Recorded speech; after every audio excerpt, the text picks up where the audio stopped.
Hi friends, welcome to Haroma home cooking channel.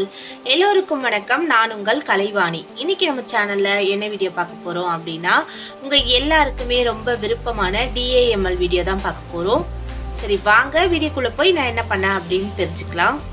நீங்கள் நம்ம சேனலுக்கு ஃபர்ஸ்ட் டைம் விசிட் பண்ணுறீங்க அப்படின்னா கீழே உள்ள ரெட் கலர் சப்ஸ்கிரைப் பட்டனை கிளிக் பண்ணி சப்ஸ்கிரைப் பண்ணிக்கோங்க. கூடவே வரும் பெல் சிம்பிளையும் சேர்த்து கிளிக் பண்ணி ஆல் அப்படின்னு கொடுக்க மறந்துடாதீங்க. நீங்கள் நம்ம சேனலை ஃபேஸ்புக் பேஜ்லேயும் இன்ஸ்டாகிராம் பேஜ்லேயும் ஃபாலோ பண்ணலாம். லிங்க்கை நான் டிஸ்கிரிப்ஷன் பாக்ஸில் கொடுக்குறேன். மார்னிங் கொஞ்சம் சீக்கிரமாக எழுந்திரிச்சு நான் வெஜிடபிள்ஸ் எல்லாமே கட் பண்ணிட்டேன். தேங்காய் பால் தான் எடுக்க போகிறேன். இன்றைக்கி தேங்காய் பால் புலாவும் கடாய் வெஜிடபிளும் பண்ண போகிறேன். அதனால் தேங்காய் பால் எடுத்து வச்சுட்டேன். கடாய் மசாலாவுக்கு மசாலா வறுக்க போகிறோம். 2 ஸ்பூன் அளவுக்கு நான் தனியாக ஆட் பண்ணிக்கிறேன். 2 ஸ்பூன் தான், இது சின்ன ஸ்பூன் அப்படின்றதுனால இந்த அளவு தெரியுது உங்களுக்கு. அதுக்கப்புறம் பார்த்தீங்கன்னா 2 பிரிந்தி இலை, 1 பீஸ் அளவுக்கு பட்டை, 3 லவங்கம், 3 ஏலக்காய், 4 காஞ்ச மிளகாய், ஷாஜீரா 1/4 ஸ்பூன் அளவுக்கு ஆட் பண்ணிக்கிறேன். உங்ககிட்ட இல்லைன்னா தேவையில்லை, இது ஆப்ஷனல் தான், உங்கள் விருப்பம், நீங்கள் இருந்தால் ஆட் பண்ணிக்கலாம். கொஞ்சமாக கடல் பாசி, கொஞ்சம் வாசனைக்காக நான் கடல் பாசி ஆட் பண்ணுறேன். சோம்பு 1/2 ஸ்பூன் அளவுக்கு நான் ஆட் பண்ணிக்கிறேன். சீரகம் ஒரு 1/2 ஸ்பூன் அளவுக்கு நான் ஆட் பண்ணிக்கிறேன். மிளகு பார்த்தீங்கன்னா ஒரு 1/4 ஸ்பூன் அளவுக்கு நம்ம ஆட் பண்ணிக்கலாம். இதோட கூடயே வெந்தயம் 2 ஆட் பண்ண போகிறேன். வெந்தயம் போடுறாங்க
கொஞ்சம் மஞ்சள் பொடி போட்டு ஒரே ஒரு விசில் போட்டுடலாம். ஏன்னா அப்போ தான் நம்ம சட்டுன்னு பண்ண முடியும்.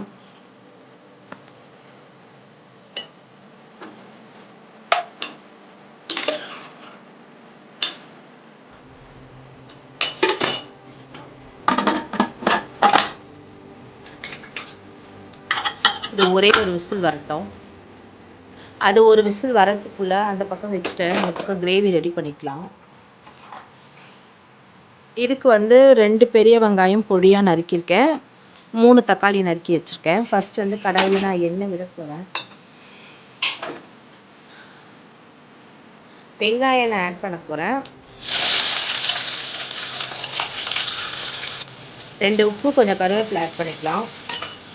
இது நல்லா கோல்டன் ப்ரௌனாக வதங்கணும்.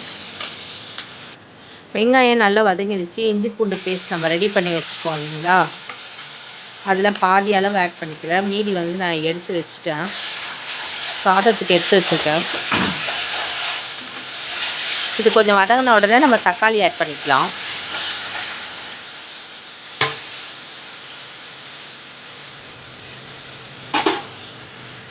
காய்கறியெல்லாம் உப்பு போட்டிருக்கோம், அதனால் தக்காளிக்கு தகுந்த அளவு உப்பு போட்டிருக்கேன்.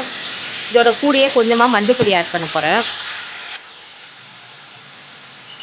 இதையும் சேர்த்து நல்லா வதக்கிட்டு வந்துடலாம். தக்காளியும் ஓரளவு கரைஞ்சி வதங்கிடுச்சு. இதில் தனி மிளகாத்தூள் 1 ஸ்பூன் அளவுக்கு நான் ஆட் பண்ணிக்கிறேன்.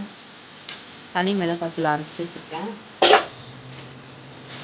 இதையே நம்ம நல்லா மிக்ஸ் பண்ணிக்கலாம். ஏன்னா நம்ம கடாய் மசாலா மொத்தமாக போட போகிறதில்ல, அப்படி போட்டாலும் நல்லா இருக்காது. காரம் வந்து இப்படி போட்டிங்கன்னா தான் நல்லாயிருக்கும். இது கொஞ்சம் வதங்கட்டும். காய்கறி வந்து நல்லா வெந்துடுச்சு. இதை ஆட் பண்ணிக்கலாம் காய்கறி எல்லாமே.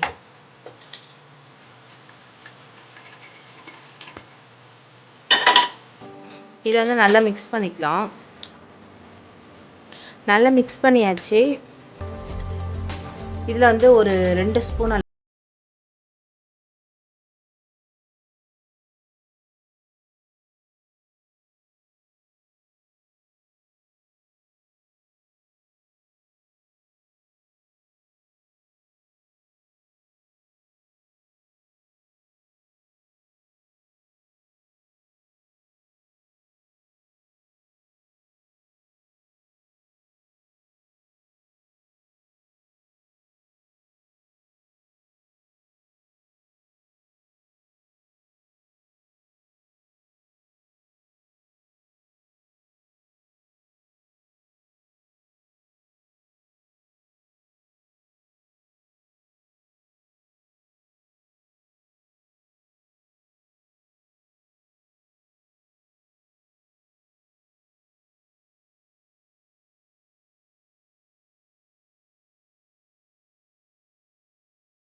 விசில் போட போகிறேன். ஏன்னா நம்ம எடுத்துக்கிறது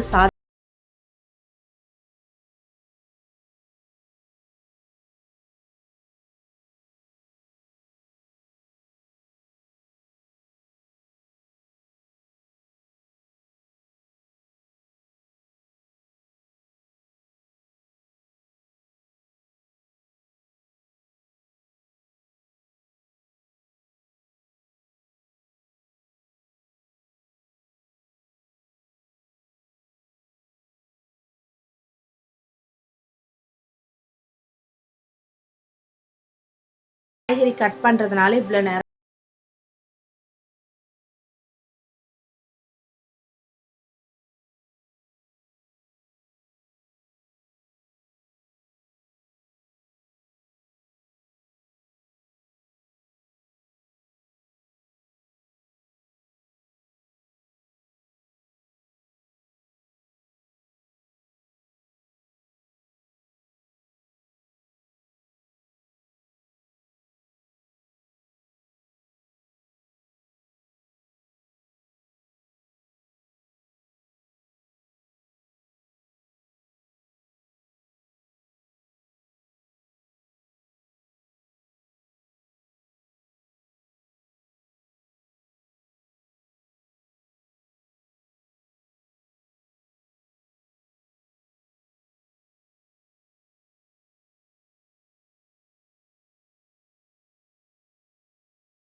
பக்கம் கிச்சனில் வேலையெல்லாம் முடிச்சிட்டேன்.